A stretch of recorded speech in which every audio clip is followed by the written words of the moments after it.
Hey guys, welcome back to the channel and thank you for checking out today's video. We are finally installing a Jpipe on the car. We're going to get some more power. So if you guys have been keeping up with the build, we did the ETS front mount intercooler. We made a lot more power with the intercooler. And now, I don't know what that bug just was. And now we're going to be installing the ETS Gesi Catted Jpipe. So obviously this has two Gesi Cats on it, which are the best catalytic converters you can buy for high flow performance exhausts. So I'm glad that ETS included them on this Jpipe. So before we start the install, I wanted to let you guys know that I got this Jpipe from importimageracing.com. That's where I get all my performance parts, and I have been for a long time. And they've also supported me and been supporting the channel, and I couldn't be where I am right now without them. So I appreciate all the help and everything they've been doing to help support the channel.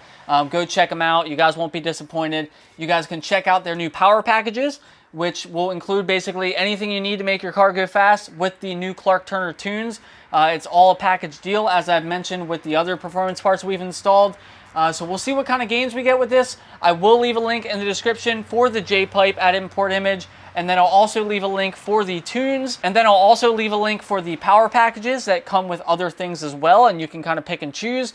And then I'll also leave a link for Clark Turner's website. If you guys already have all the parts you want and you're just getting ready for a tune, you can go there and check that out. But I'm excited to get this on the car, excited to hear what it sounds like and see what kind of power we can make with this. So I'll just shut up now and we'll jump into the install. And you guys know I'll do the install video and then we'll do the retune. I'll show you guys the new power numbers, get you some sound clips, all that fun stuff, all in today's video. So stay tuned. All right, guys, so to get us started off, the car is still a little bit warm. And the reason I'm working on it now is because while the car is still a little bit warm and I want to give it time to sit, I am going to take off the splash guard, the heat shields, everything that we need to take off to get to the exhaust so that I can spray down the bolts with some WD-40 or some PB Blaster. And once we do that, we can let that soak for a little bit before we actually come out and attempt to take this thing off. I am going to start off by removing this splash guard here. And to do that, we need to remove this clip right up here, this clip right here, this clip right here, another clip right here, and then there's typically another clip here, but I'm stupid and I must have forgot to install that at some point, so I'm missing that one. But we have two 12mm bolts here, and then behind those two 12mm bolts we have two more pop clips. And now that we are in the middle, everything that we just did we're going to do on the opposite side also, and then we can drop this thing. So now we can slide under here and remove our skid plate, which is going to be four 12mm bolts on each corner.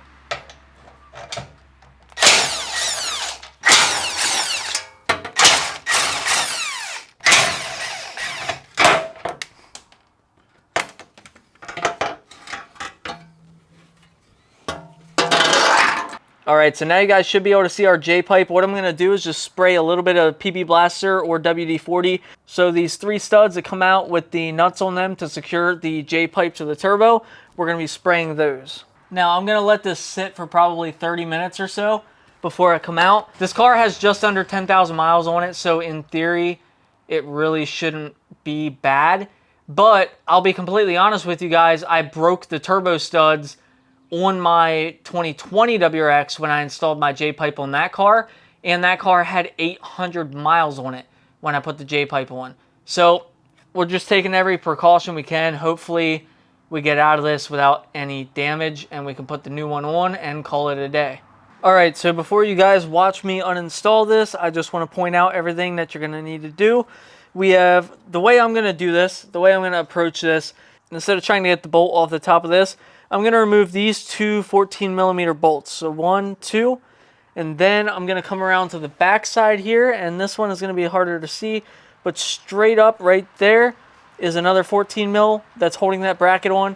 I'm going to remove that one, and then I am going to disconnect the connection, the clips, and then the connection for the O2 sensor. I'm going to run my 22mm wrench over this and remove the O2 sensor. And then from there, I don't know if this bracket here will need to come out. And then if that has to happen, we have to remove that. We'll move that out of the way. We'll remove the O2 sensor. And then we have the three 14mm nuts on the studs. We will remove all of that. and the rest of this should be a cakewalk. So if we can get this done, the rest will be nothing.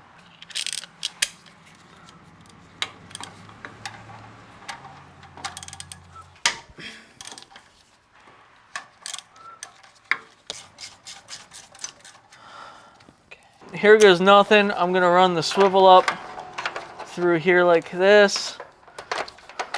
I'm definitely worried about that, rounding that off. Woo! She zipped right out of there, thank goodness. Whew. Okay, so that's one of three. We got this one and this one yet. So you see this one, we're gonna have to remove this oxygen sensor first. So what I'm gonna do is I'm gonna unclip this, reach up here, unplug it, and drop the O2 sensor down. All right, we got that unplugged.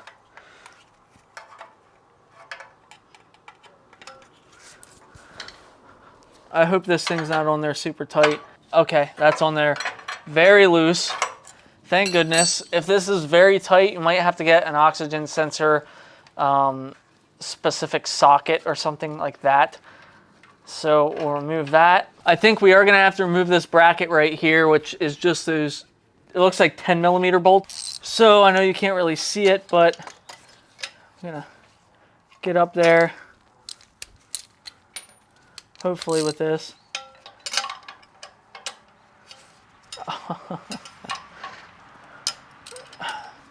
Nothing down here works. Like, everything's so tight down here.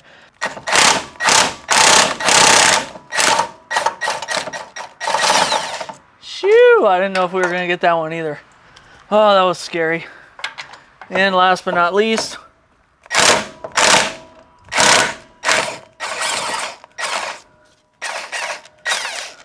okay, the scary part's done.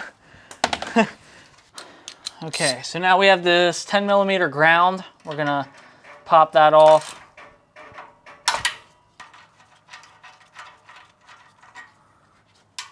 I will thread this back in so I don't lose that tiny thing. And then we're gonna unplug the oxygen sensor.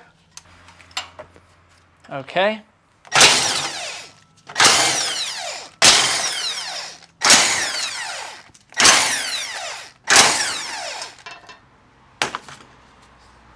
Then way back here we have another 14mm holding this to the bracket. Once we scoot all the way down here, we are going to have a 14mm bolt with a 12mm nut.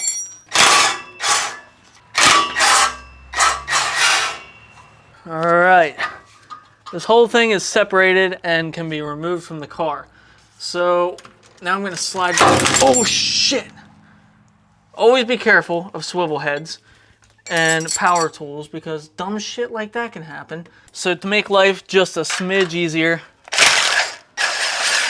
we're gonna remove this whole back pipe and then take the cat out separately.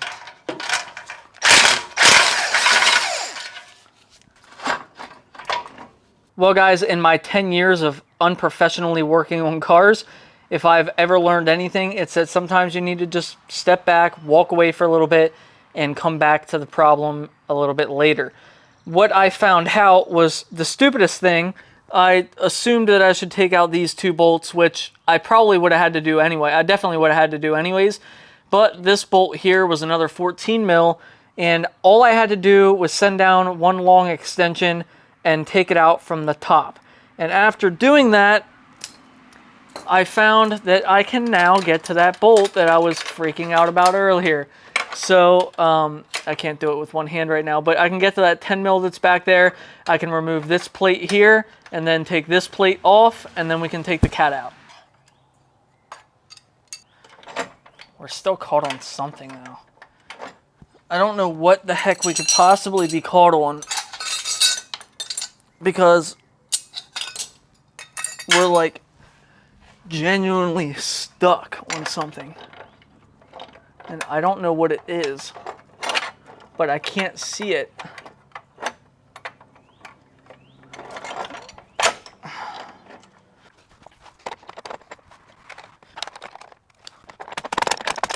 You guys won't believe this, but we're hitting the water pump.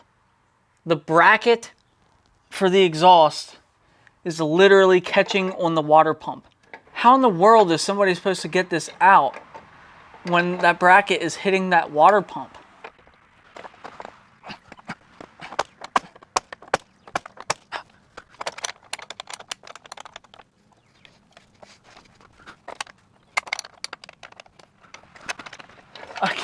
I got the one side out, but I can't.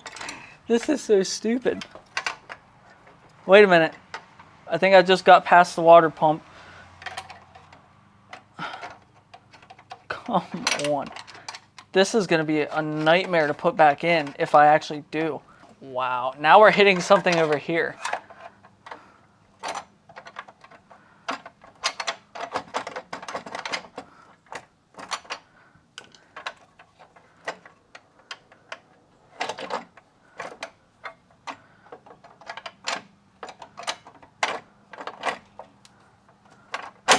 What's going to end up happening is we're going to end up screwing up the threads on these studs, and then we're going to be in trouble. When you get one side to kind of slip out, the other side goes back in, and you're fighting yourself the whole freaking time.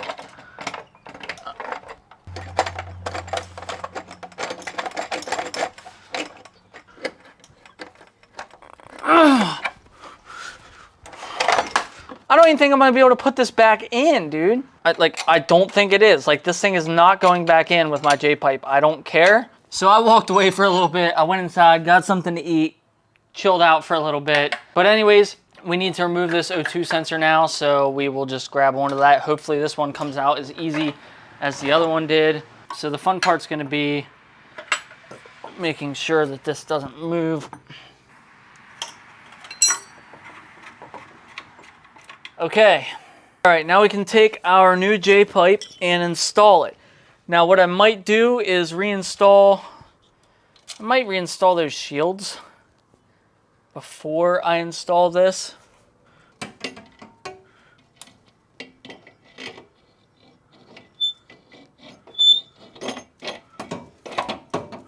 So here's that other bracket. There's no way. There's literally no way this bracket is going to be installed. I know that this supports the turbo. I know that. But it's not going to happen. What I might do here, and hear me out, I know it's not the best case scenario, but it's a lot better than not installing this at all. Cut it right here and cut it right here. Get rid of all this right in there. And it'll be two separate brackets, one on each side, helping to hold everything together. My old WRX, I did not reinstall this bracket, and knock on wood, knock on everything, I didn't have any issues. It worries me not reinstalling this giant thick piece of metal that they obviously have here for a reason to support the turbocharger, but I am telling you right now, it is not going back into place. I can almost guarantee you that. And if somebody in the comments found a way to do this, you let me know. But until then, okay, I know, I get it, I'm an idiot. There we go. Let's see what happens. Again, in theory, right, this would be better than nothing. And I was about to just put nothing in there. So if we get a little bit of something, that's better than a whole lot of nothing. I have those lined up. I will get this lined up. Okay. I'm actually kind of an idiot because I reinstalled this O2 sensor with this out of the car, so now I'm going to have to undo it.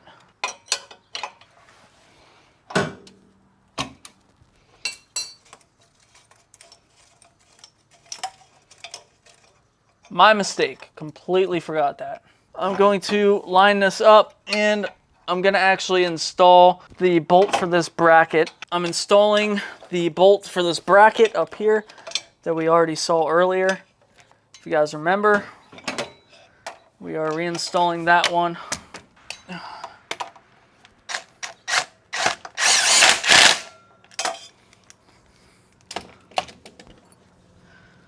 Okay. Maybe I'll just do hand tight to keep this bracket straight, and then I'll disconnect it. That's probably the best way to do this. That way it doesn't twist on us. It stays lined up relatively good, hopefully. And then I can take that bolt back out pretty easily. Now we can reinstall our 3 nuts.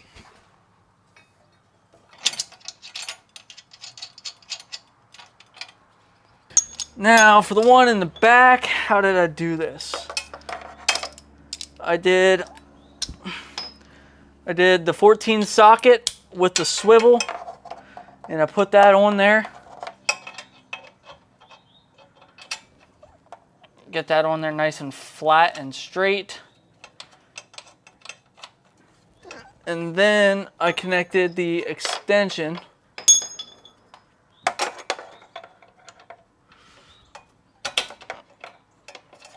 and did it like that.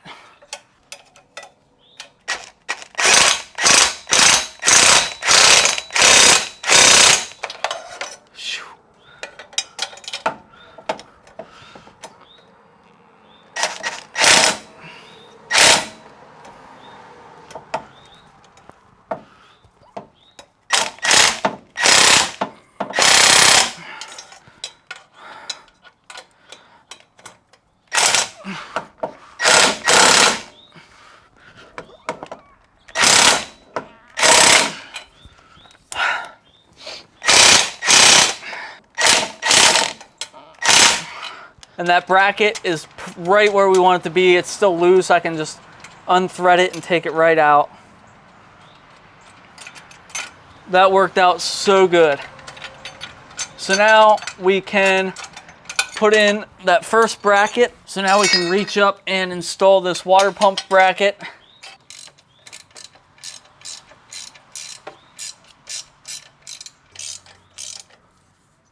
All right, we got that done. Now we can reinstall this stupid bracket that needs to go in from the top. Trying to thread them in here.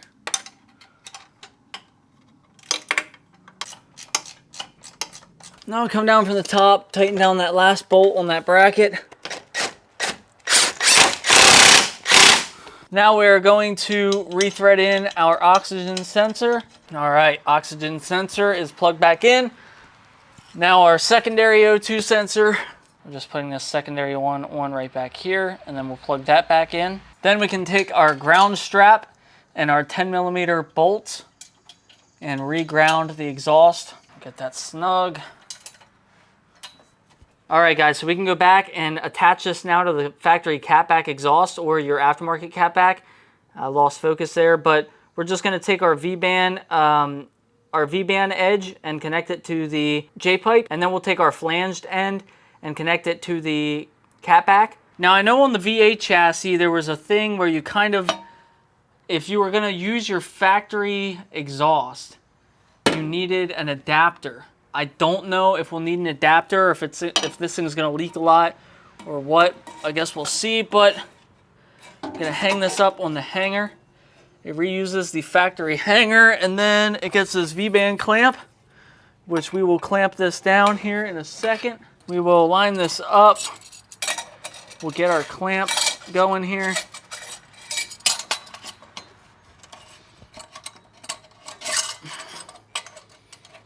We'll just open this up, get it around both connections, just like that. And then this will tighten like so. So then back here we'll install our new vibrance gasket. Again, reusing the factory exhaust. Line that nut up on the back side.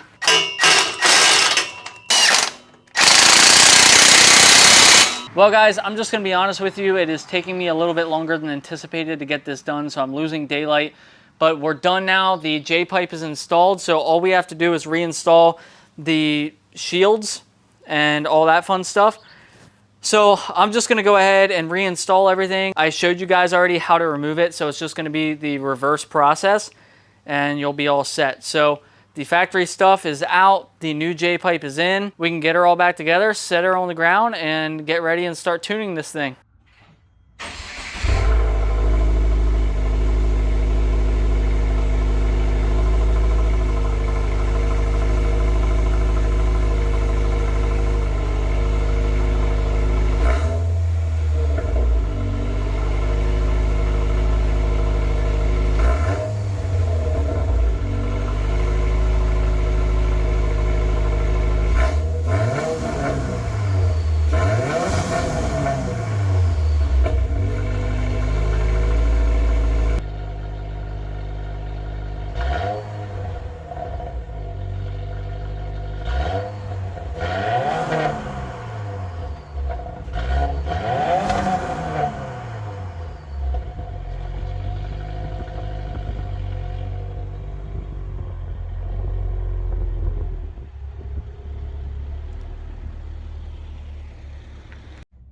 Alright guys, so before we go ahead and do this pull, I just want you to notice that it is 96 degrees outside. So keep that in mind when we're about to do this pull. So here we go.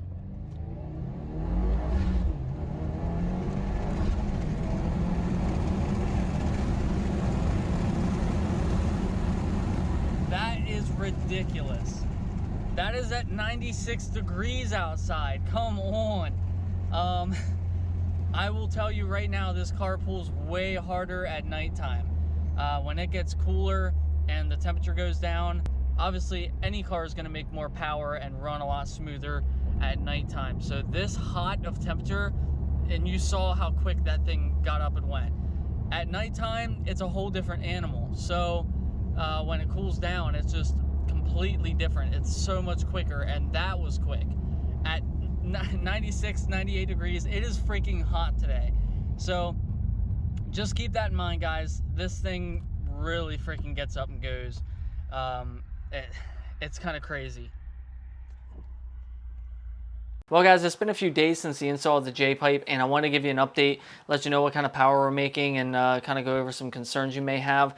So the install itself really wasn't that bad, besides that one bracket that I was showing you guys. Once I figured out how to do that, and which I showed you guys, that bracket was just the trouble. That bracket is what caused all my issues, and I was so annoyed with that. Besides that, the rest of the install was super easy, super smooth, a lot more smooth than I thought it would be. I definitely was expecting it to be a little bit more, I was expecting to have more roadblocks, but the install wasn't that bad. The car's making really good power. So we did a retune, and I'll be upfront and honest with you guys. He pushed the car a little bit further than what one might consider safe. And the tune itself is strong, but we're not too sure about the car, how it'll hold up. So the car is now making 454 wheel horsepower. That is an intake, a front mount intercooler, and a Jpipe. That's a lot of freaking power for 3 bolt-ons and the E85. So again, we're not on any kind of flex tune or anything like that. We are just on a dual map setup, so 93 and E85.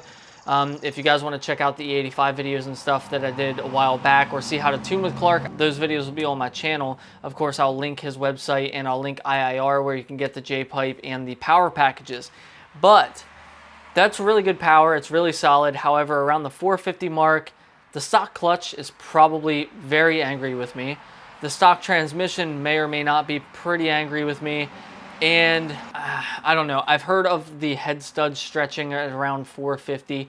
So we may or may not want to upgrade the head studs at this point. So he did send me a daily map, which is a little bit less aggressive. It's a little less boost and should be a lot safer. I don't necessarily think the other map he sent me is unsafe. I just don't know what the stock motor, transmission, clutch can handle. So, you know, at this point, we're kind of at our limit. I truly believe in this platform. I truly believe in this engine, and I believe it can hold some serious power. We've seen people doing it, like way more than what I'm at now, like way more. So I trust the engine. You know, put some head studs in there, but the factory clutch, I really don't want to have to replace that right now. The transmission, if it goes, the car's gonna be sitting for a long time till, you know, I can fork out the money for an STI swap and stuff like that. So it's best to try and preserve that while we can. If you guys aren't worried about that sort of thing and you want to full send it. But I still highly recommend doing the Jpipe. It definitely is quick. This car gets up and moves. I mean, it's a lot of fun. It's just one of those things where, you know, at this power level, if I want to have a lot of fun with it and I want to be out running around beating on it, how long is that transmission going to hold? How long is that clutch going to hold? So that's why I'm going to run the daily map. I'll save this full send tune for, you know, taking it to the track or something. I am going to do something with the car that I'm a little worried about doing, but I'm going to send it. We have the stock transmission, the stock clutch, so it's going to be sketchy, but I need to do it. I need to know what we can put down on the quarter mile with this car, because my record in my old car was, I think, a 12.3 something, and I know we can break into the 11s with this car. I know we can do it easy. So on the stock tires, we air them out, we get a really good launch. I guarantee you we're in the 11s, and I'd love to break my record and get into the 11s, and I know we can do it. So the power's there. You know, people have done it with less power on these cars already, so I know it's there. But as of now, I think we're done with the power mods for a little while. We'll be getting a Catback exhaust here soon, and then I don't know, maybe down the road we'll do a little bit more. You know, maybe we'll get the ETS turbo kit or something like that and just send it to the moon. But until then, we just kind of want to, I kind of want to keep it reliable for a little bit. So I know one of the main questions you guys probably have is about the check engine light. Are you going to get one? And yeah, you probably will. I got one about 20 miles down the road after putting the Jpipe on. There's nothing you can do. No one can tune it out anymore with all the Cobb stuff. So unfortunately, it's there to stay. But you can clear it. It will come back. I cleared it. It seems to come back every like 50 to 100 miles. So it's not ideal. But I've noticed that when driving the car regularly, it doesn't come on as often. When you're out there kind of ripping on the car and having fun with it, it comes on a little bit sooner. There's no drawback to it. There's no issue with it, except a couple of things will happen. You'll get an email from Subaru of America telling you that you have a check engine light on. I've heard people say that they've gotten phone calls from the dealer or from Subaru of America letting them know that their check engine light is on and trying to get them to get it into the dealership. And you have the light on the dash. But it doesn't put the car into a limp mode. It doesn't do anything stupid. It's just a efficiency code, and it's not going to hinder or hurt anything on the vehicle. So I wouldn't worry about that too much. You may not even get one. I've heard people say they've been running it for a while and haven't gotten one. My car did get one. That's going to be it for today's video, guys. As I said, I'll leave all those links in the description for you. There'll be a full mod list in the description as always. But let me know in the comments what you guys think. But that's going to be it for today's video, guys. I appreciate you taking the time out to watch the video, and we'll see you guys in the next one.